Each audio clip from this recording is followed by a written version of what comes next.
What's up, everybody? This is the Elden Man here, and the flow of time sure is convoluted, isn't it? We are amidst strange beings in a strange land. Hard to believe it's already been 2 years since Elden Ring came out, and in my opinion it was nothing short of a masterpiece. Anybody who didn't like Elden Ring had their gamer card officially revoked. Given that From Software has raised the bar with the Dark Souls Trilogy DLC and Bloodborne, we expected this, Shadows of the Erdtree, to be even better somehow. The question is, does it live up to the hype and expectations? The answer's a little more complicated. However, the more things change, the more they stay the same. Like every major release in the Soulsborne series, there's some juicy controversy to digest. Once again, the flame has been linked, the Age of Fire continues, and the debate around difficulty has been reignited. Some say Shadows of the Erdtree is too difficult, challenging, the bosses are overtuned. It's bullshit. Many others are content to rely on the age-old saying, get good. You know, those two words are pretty motivating. Wife left you for another man, and you lost your job. Dog died. Get good. Stop crying. Stop fucking crying, bitch! Where? But who's right and who's wrong? Is it too challenging or not enough? To be honest, I've seen some pretty fair takes from both sides. I think there's valid praise and criticism for Shadows of the Erdtree, but there's also room for some hot takes. And today, we're going to be looking at some of the spiciest hot takes for Shadow of the Erdtree. Ones that might make you go a little mad. So I'm actually going to take this off because it's really fucking hot in here. And maybe by the end of this video, I'll give you my own hot take.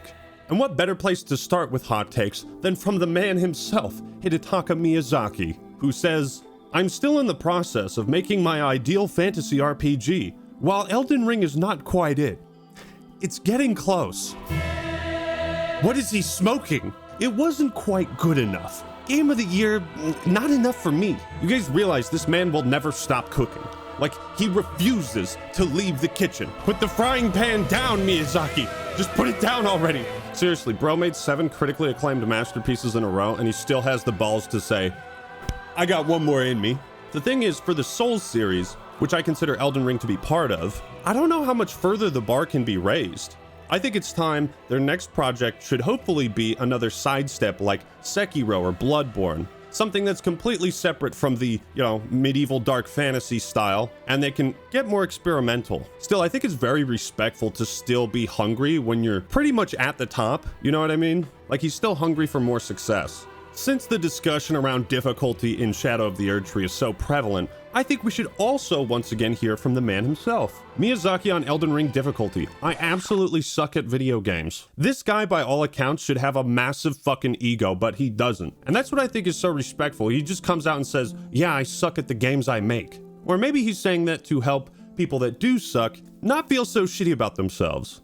This next take is in Portuguese, so I don't know if it's a correct translation, but... And there are people who still think Elden Ring is better than Red Dead 2. Oh, yep, see, there it is. There it is. Look at the fire graphics. Look at that. I mean, Elden Ring doesn't have that. You know, it's not like Rockstar actually went through incredible crunch and somewhat horrible working conditions to achieve this level of detail. But we should expect that in every other game too, even when it doesn't matter and it's completely unnecessary. I'm pretty sure this is a shitpost. I've never heard Elden Ring and Red Dead Redemption 2 brought up in the same sentence.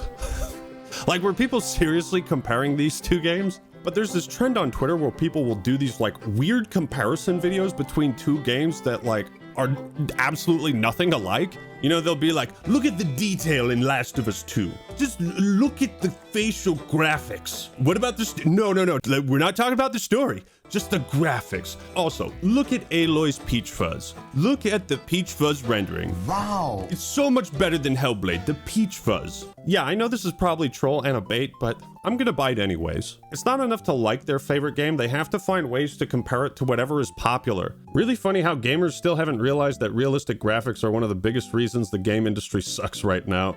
This is a genuine point though. Yay, your game has a realistic physics engine. In exchange, you will get 1 game per decade and the game costs over $500 million to develop. 1 flop and your studio is done for. It's fucking sad. It's a huge risk, game development. Speaking of dumb comparisons, Elden Ring. Create your own character. Make dynamic choices that change the entire story of your character. Open world with 100 plus enemy types, 60 plus bosses, on-point landscape-driven exploration, lots of interiors, and some of the best reward systems in the game. Reused bosses aren't an issue since it has a ton of boss variety. World design is insane and lore is good. Insane boss roster, amazing open world, exploration, incredible, Metroidvania, lots of interiors is boundary pushing.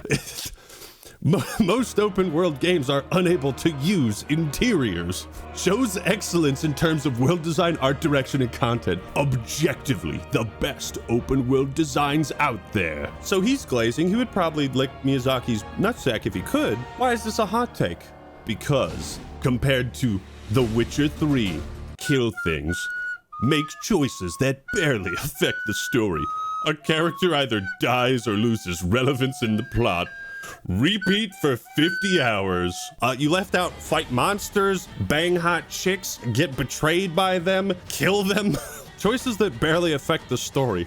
A character dies. When's that ever been important in storytelling? If you really want to hop into the fire, just go on Facebook. You will find some crazy shit. So I usually laugh at complaining posts, but this time I need to make one. This game would honestly be better if we didn't have to heal. What? I want my full health bar. Let us divide our health and magic bars based on sacred tier level and do away with the stupid flasks. Seriously, the only reason I can't beat some of these bosses is because I constantly have to stop fighting to heal. They're not gonna get rid of a core mechanic that's like healing. Yes, you should be able to heal in the game. You have to make that choice when you're fighting a boss. Do you get greedy or do you back off and try to heal or try to apply a buff? I think there is a point to be made about how small the window of opportunity is in between attacks with certain bosses that like a lot of items and shit you can't really use. There's a point to be made about that, but to like, you want the full health bar? You just want that shit like stacked 14 times on your screen? You know what?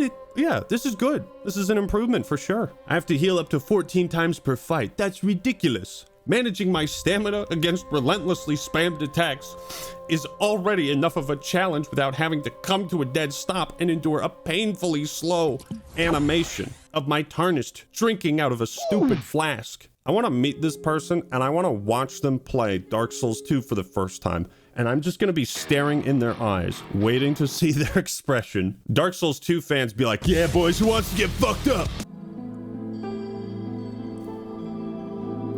Beat this boss first try with no summons, but it still doesn't count since I used Blasphemous Blade apparently. Actually, you're right, that doesn't count. You can't use the things that I don't use. I'm just starting to think that Elden Ring is an easy game, but we have to force a bunch of gameplay rules on ourselves to make it hard. That's the ticket. That's basically Elden Ring.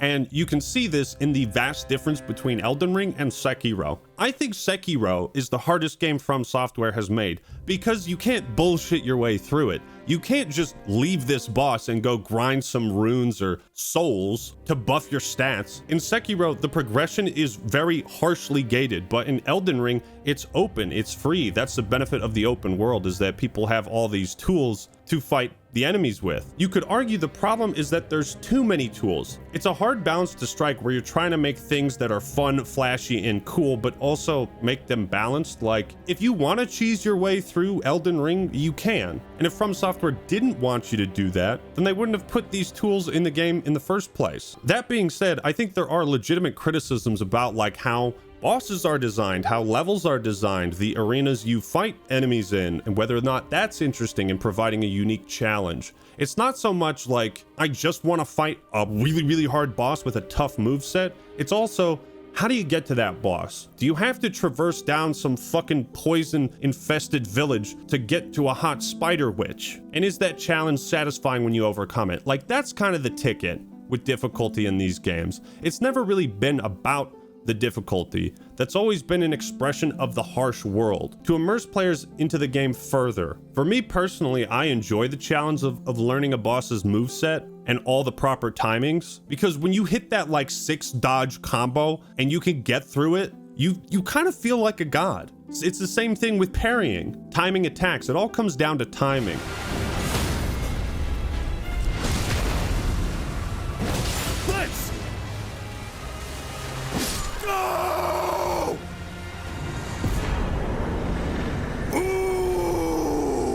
No pause button in a single player game is just straight up bad design. I don't care. Well, it's not a single player game, but I get what you're saying, it can be. These games have never had a pause feature, and I don't think they ever will. The reason, I think, is because of immersion. Once again, when you cross that fog door, you gotta lock that shit in. You gotta lock in, and it's just you and the boss in your world. You can't worry about what your fucking kids are doing. If you got kids, You may need to pause to stop your kid from putting a fork into a socket. little Jimmy's gonna stick a fork in the outlet.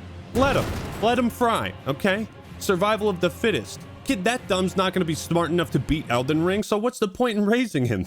But I think being able to pause like mid-fight would take a lot of wind out of the game's sails. It would take away from the intensity of a boss and your immersion within the game. Like if somebody calls me when I'm fighting a boss in Elden Ring, this is pretty much what I say. Fuck! Dude! I'm busy! Call back later! But it's like, it's okay to advocate for more accessibility. I just respectfully disagree that these games should have a pause feature. I think it's funny that Kai Cenat, like the biggest streamer on Twitch, has been playing From Software games for like, what, 2 months? And he understands these games better than some longtime FromSoft fans. It's a skill issue. I'm assing your ass. But your ass though.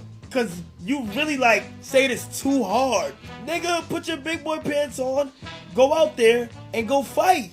Like what are you talking about? If you went through all that hassle 2 years ago, why the fuck would they make a DLC for you to breeze past and be done with in a day or two? Guys, we're complaining about difficulty and challenge. You know the drill. We don't fuck around here. I mean, okay, we bitch, we moan, we break our controllers, we give up, we call it quits, and then we boot up the game the next day, okay? Until that fucking boss is dead on the ground forever. Booyah! Woo! It would be disappointing if Shadow of the Erdtree didn't ramp up the difficulty. If we all just breezed through it, that would be pretty shitty. And I think that's the reason why FromSoft forced players to beat Moog to gain access to the DLC. Because if you can beat Moog, you can beat every other boss in the game, I think. Moog's pretty fucking hard. So at this point, when you enter the DLC, you're supposed to basically have all tools at your disposal. That's the grounds that you should be confronting this challenge on. But I need some spicier takes, and I think I have just the answer. Now this video is from a very small creator, so I'm not sure if I want to show his channel name or the title of the video, because I don't want to inadvertently send a bunch of hate his way. But I feel like he's so entertaining, I have to talk about him. So I've been thinking a little bit about Elden Ring lately, kind of how quickly it's fallen off, how it's irrelevant, how the DLC hasn't salvaged the game. He just hit me with 8 stuns in 8 seconds. What did he say? Kind of how quickly it's fallen off, how it's irrelevant, how the DLC hasn't salvaged the game. How quickly it's fallen off, how irrelevant it is. This has to be masterful trolling because right out the gate, I'm already angry. There have been really interesting lines of thought that have come from thinking about this game and the attempts at making this a cultural phenomenon. Why does this guy feel like he's like Phil Spencer's son or something? Am I crazy? I feel like he talks kind of like him. There's been a lot of damage control in regards to the difficulty, right? People are trying to gaslight those who criticize the DLC as simply having been filtered by the difficulty. Like, nobody is complaining about the difficulty in Shadows of the Erdtree, in my experience. The game is easy, it's simple, it's a breeze to get through. He's fucking trolling. He's trolling me. There's no way. If you take what he says at face value, it makes me mad. Makes me want to convert to the Church of the Frenzied Flame. Seeing like the response to my my criticisms of like the DLC and the base game and FromSoft as a whole, I kind of get FromSoft. I've long talked about how other video game titles are far more hardcore and intense than anything FromSoft has ever done. You know, I've talked about Super Monkey Ball, Monster Hunter, and stuff like that. More intense, and he brings up Super Monkey Ball. But is he wrong? Bro, how this guy can say all this stuff with a straight face, like, I respect it. Something that I think really needs to be addressed, that needs to be brought up, is that Elden Ring is absolutely easier than the Dark Souls games. No. Bro, he knows his shit because he knows everything he's saying is gonna be like super inflammatory. It's gonna spark wild debates. Like if I said that, there would be hundreds of comments being like, "You're wrong, Act Man." Like this guy This guy knows his craft. Like, it's uncut. There's no editing. He only calls From Software From Slop. This is a good troll. Like, the game has been casualized. The fact that this is only just dawning on me now really just goes to show you just how little respect From Slop fans have for the older Dark Souls games, right? They don't talk about them. They don't play about them at all. They don't care. They don't play, they don't talk about, they don't care about the old Dark Souls games. Like, I know it's a troll, but I still want to debate him on that. There isn't really much of a push to debate as to whether or not Elden Ring is better than Dark Souls, right? Aside from PlayStation fanboys who will advocate for Bloodborne being better, there is no real discourse on whether or not, like, From Slop has been falling off or not. Saying this, like, just 2 years after they won Game of the Year, and then releasing Shadows of the Erdtree, to the reception it's gotten, it's just crazy. It's wild to say that they've fallen off at the height of their power. And I find that really, really interesting, that everything From Slop does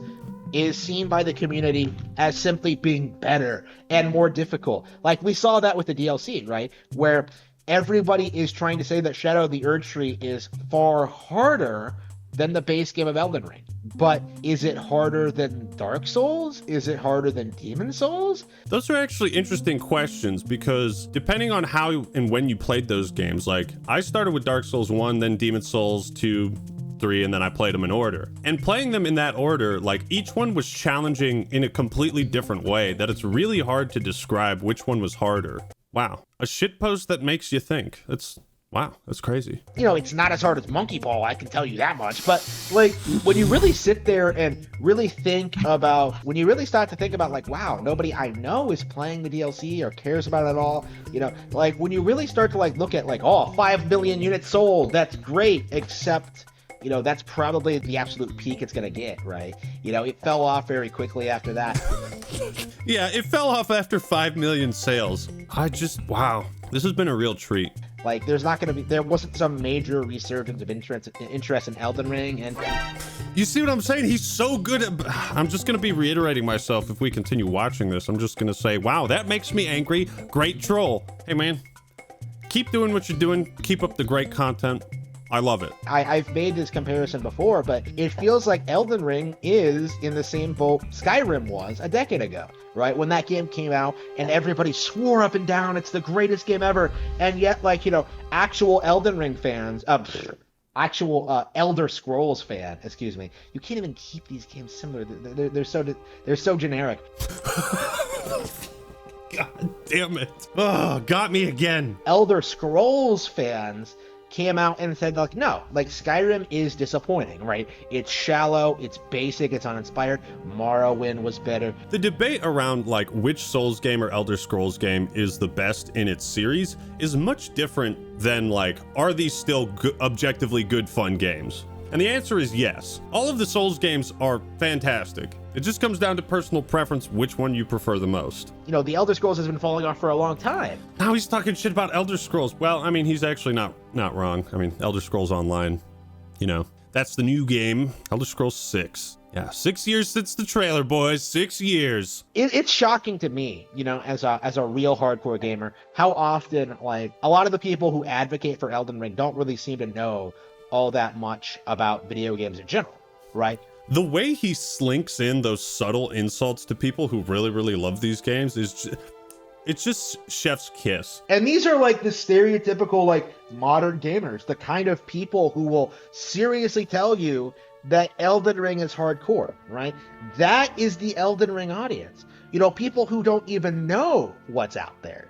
This is the reality, right? They are, like, the Marvel consuming, like, mainstream lowest common denominator slop, right? They are the people who show up to Adam Sandler movies.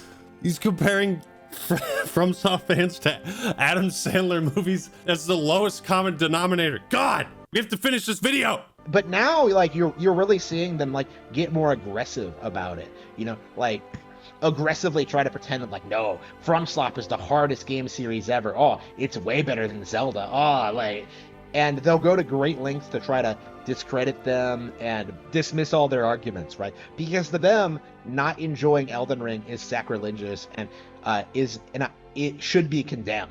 He's not wrong. I'm genuinely surprised this video that I think is a 100% troll actually got me to, think a bit more critically about games. And I was actually like agreeing with a couple of things he said. Overall, great troll. Love what you're doing, man. Keep it up. Fantastic video. Made me super angry. Well, ladies and gentlemen, what all did we learn today? Well, we learned that Red Dead Redemption 2 is better than Shadows of the Erdtree because of grass physics. In Witcher 3, your decisions don't really matter. And most importantly, From Software has officially fallen off. I always loved the discussion around new From Software games, and it was actually kind of hard to find more legitimate hot takes for this video, but takes I thought were interesting nonetheless. But what do you think? Leave your thoughts and opinions in the comments below. Like the video if you enjoyed it, and subscribe to the Act Man for more awesome content. Alright everyone, that's all I got for today. This is the... Wait a minute. I promised you my hot take too. And it just might be the hottest take of them all. I was disappointed with Shadows of the Erdtree. Video coming soon. Peace.